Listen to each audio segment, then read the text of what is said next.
বিসমিল্লাহির রহমানির রহিম। শুরু করিতেছি পরম করুণাময়ের নামে।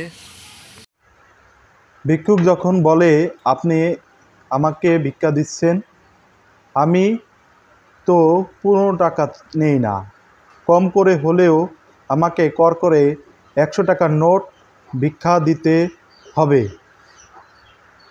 এরকম কথা যখন হয়, বা আপনি যে ভিক্ষা করেন আপনার বাড়ি কোথায়, আমি তো অমুক ডিস্ট্রিক্টের লোক ছাড়া ভিক্ষা নেই না, বা ধানমন্ডিতে আপনার বাসা কোথায়, হাজারটি প্রশ্ন যখন গ্রহিতা করে দাতাকে, যিনি দান করে তাকে, তখন বুঝতে হবে যে আপনি উল্টো স্রোতে চলছেন।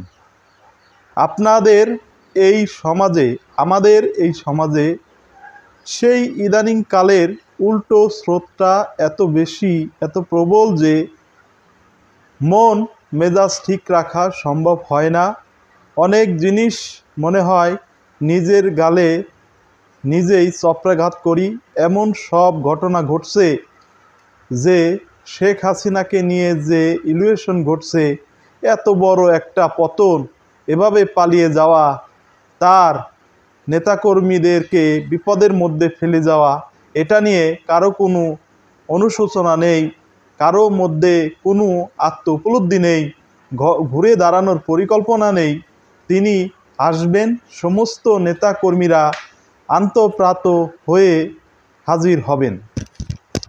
জিনিসগুলো নিয়ে এক পক্ষের আশা আর এক পক্ষের ঠাট্টা মশকরা, তার সঙ্গে আমাদের দেশের যে ছাত্র সমাজ পড়াচ্ছেন শিক্ষকদের, বা আইলো দেশে কলিকাল ছাগলে চাটে বাঘের গাল।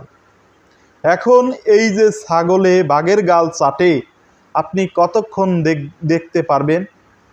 সারা সার্কাসে দেখা যায়, সিনেমায় দেখা যায়, কিন্তু বাস্তব জীবনে মেনে নেওয়া যায় না। আপনার জীবনে যদি এরকম ঘটনা ঘটে, তাহলে আপনি 1 মিনিটে পাগল হয়ে যাবেন। এটি যে কোনো শাস্তির চাইতে কঠোর। দেখুন, যে শিক্ষকের ভয়ে আমরা অস্থির ছিলাম ছাত্র জীবনে, যে শিক্ষকের সামনে আমরা হাঁটতে পারতাম না, সেই শিক্ষক নয়, শত শত প্রধান শিক্ষককে জোরপূর্বক পদত্যাগ করানো হচ্ছে। অনেক কিছু হচ্ছে, অনেক কিছু। এই যে মাজার ভাঙ্গা থেকে শুরু করে যা কিছু হচ্ছে, সেগুলো মূলত অমঙ্গলের স্মৃতিচিহ্ন, আলামত, মন্দ কাজের আলামত। এর বাইরে গোপালগঞ্জকে নিয়ে বেশ কয়েকটি ঘটনা ঘটল। প্রথম ঘটনা ঘটল সেনাবাহিনীর সঙ্গে তাদের সংঘর্ষ। এটি সেনাবাহিনী খুব চমৎকারভাবে সামাল দিল। তারপর আবার এখানে বিএনপির যারা নেতাকর্মী আছেন, তাদের কিছু লোকজন এখানে সেখানে গেলেন তাফালিং শুরুর জন্য, সমাবেশ করার জন্য। এটা তো আসলে আমার কাছে স্বাভাবিক মনে হয়নি। এর কারণ হলো, সারা বাংলাদেশের এত জায়গা রেখে এরকম একটা জায়গায় কেন যেতে হবে? পরে হলো যে এখানে যারা বিএনপির নেতাকর্মী রয়েছেন, তারা অল অন এ সাডেন একেবারে রয়্যাল বেঙ্গল টাইগার হয়ে যাবেন। 15-16 বছর নিষ্পেষিত মানুষগুলো যদি অল অন এ সাডেন সাহসী হয়ে যায়, আবার 15-16 বছর ক্ষমতা ভোগ করেছেন, তাদেরকে আপনি রাতারাতি ভয় দেখাতে পারবেন না। যেহেতু গোপালগঞ্জের যারা আওয়ামী লীগের কর্মী সমর্থক, তারা সিমেন্টেড হয়ে গেছে। সিমেন্টেড জায়গাতে কখনো আপনি আঘাত করবেন না, বা আঘাত করতে হয় না।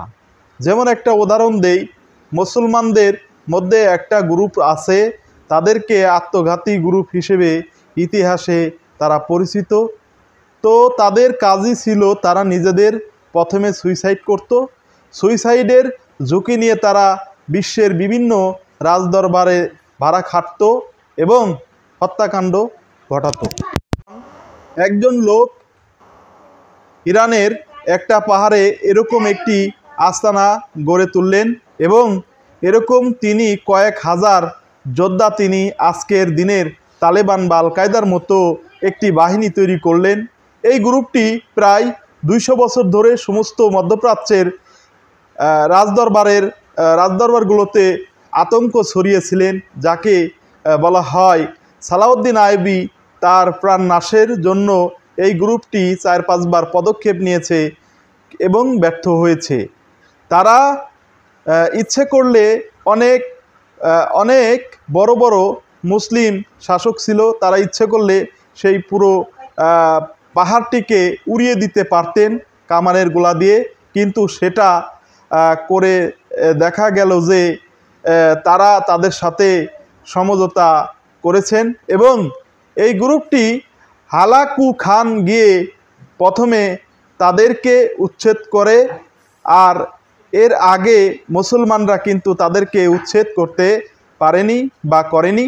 এর কারণটা হলো যে এই যে তারা তাদের হালাকু খান যেতে পেরেছিলেন, সেটা মুসলমান কেন করতে পারেনি?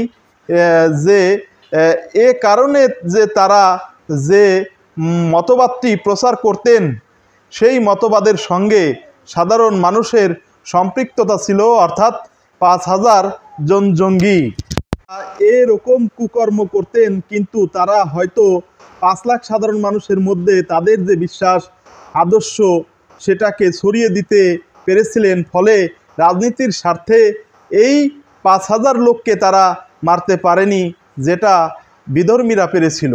সে ক্ষেত্রে আমাদের এই দেশে আওয়ামী লীগ যারা করে, বিএনপি যারা করে, জাতীয় পার্টি যারা করে, সবারই কিন্তু একটা বিশ্বাস আছে। আপনি দেখেন বিএনপি এরশাদ সাহেবকে হেল্প করতে পারেনি, যা না পারার কারণে পুরো উত্তরবঙ্গ কিন্তু এরশাদ সাহেবের সঙ্গে চলে গিয়েছিল এবং এখনও পর্যন্ত যদি ফেয়ার ইলেকশন হয়, আপনি জিএম কাদের সাহেবকে যত খারাপ কথাই বলেন না কেন, জাতীয় পার্টির প্রার্থীরাই কিন্তু উত্তরবঙ্গে জয়লাভ করবে। আপনি যত খারাপ অবস্থায় করেন না কেন, ফেনী, বগুড়া, নোয়াখালী এই এলাকাতে বিএনপির, আবার জামাতের ও সীমান্তবর্তী এলাকা চাঁপাইনবাবগঞ্জ, সাতক্ষীরা, বেনাপোল, জামায়াতের সাতকানিয়া, এই সমস্ত চট্টগ্রামের লোহাগড়া, সাতকানিয়া, এই সমস্ত এলাকায় জামাতের ভোট মেজরিটি রয়েছে। এই এলাকাতে জামাতের ভোট মেজরিটি রয়েছে, যে এলাকাতে জাতীয় পার্টির রয়েছে, সব রয়েছে, আওয়ামী লীগের রয়েছে। হঠাৎ করে যদি কেউ তাফালিং করতে চায়, তাহলে সে জন্য যে জিনিসটি হিতে বিপরীত হয়। এবং এটা আজকের ঘটনা নয়, শত শত বছর ধরে এভাবেই ঘটে আসছে। ফলে কেউ কখনো অন্যের বাড়ির দরজায় গিয়ে মারামারি করে জয়ী হয়ে ফিরে আসতে পারেনি। সাময়িক আক্রমণ করে চলে আসতে পারবেন, কিন্তু পুরোপুরি সফলতা লাভ করতে পারবেন না। আপনি সেখানে সাস্টেইন করতে পারবেন না। এই যে অবস্থাগুলো হচ্ছে, এমন সব এলোমেলো হচ্ছে, সব এই এলোমেলোর কারণেই কি হচ্ছে, আবার ছাত্রলীগ আসবে, আবার আওয়ামী লীগ আসবে, আবার পুলিশ লীগ আসবে। এই কথাগুলো কিন্তু গত 1 মাসে কেউ বলতে পারেনি, সাহস করেনি, কিন্তু এই কথাগুলো এখন আলোচনা হচ্ছে। It is very dangerous.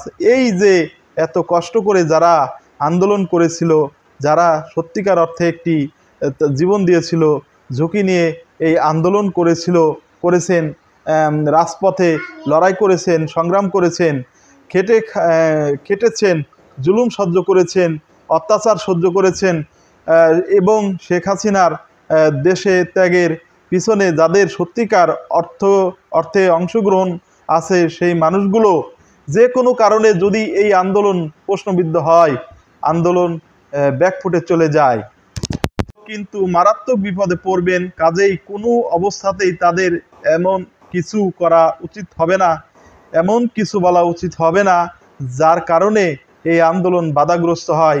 ইদানিংকালে যেটি দেখা যাচ্ছে সেটি হলো এই আন্দোলন সফল করার পেছনে কার ভূমিকা বেশি, কে করেছে, কে টাকা দিয়েছে, কে পরিকল্পনা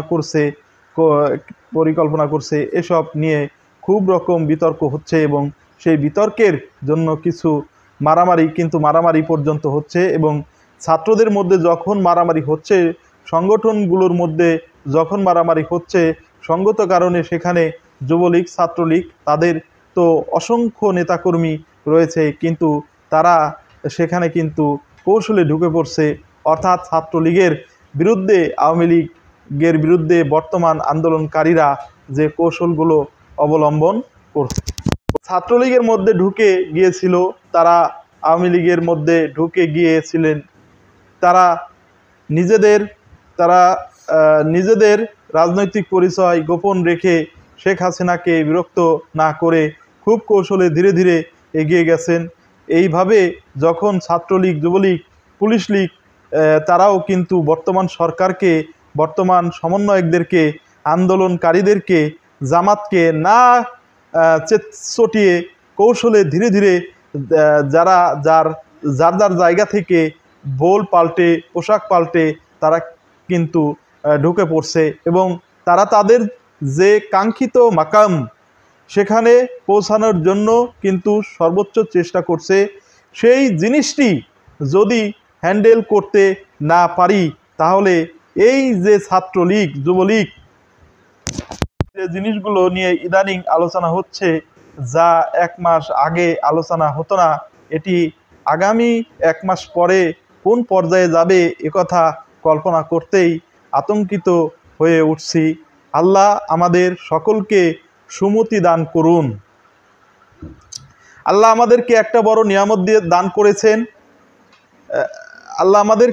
নিয়ামত দান করেছেন। এই নিয়ামতকে আমরা যেন সম্মান জানাতে পারি এবং এই নিয়ামতটিকে মাথায় করে রেখে আম্মা বি নিয়ামতে রাব্বিকা ফাহাদ্দিস, আল্লাহ যেভাবে কৃতজ্ঞতা প্রকাশ করতে বলেছেন, আমরা যেন সেইভাবে আল্লাহর কৃতজ্ঞতা প্রকাশ করতে পারি।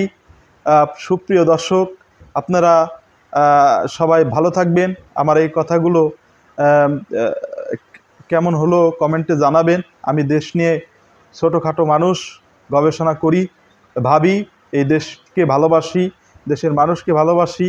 এই দেশটা অনেক সুন্দরভাবে চলুক, এই দেশের মানুষ যাতে শান্তি পাক।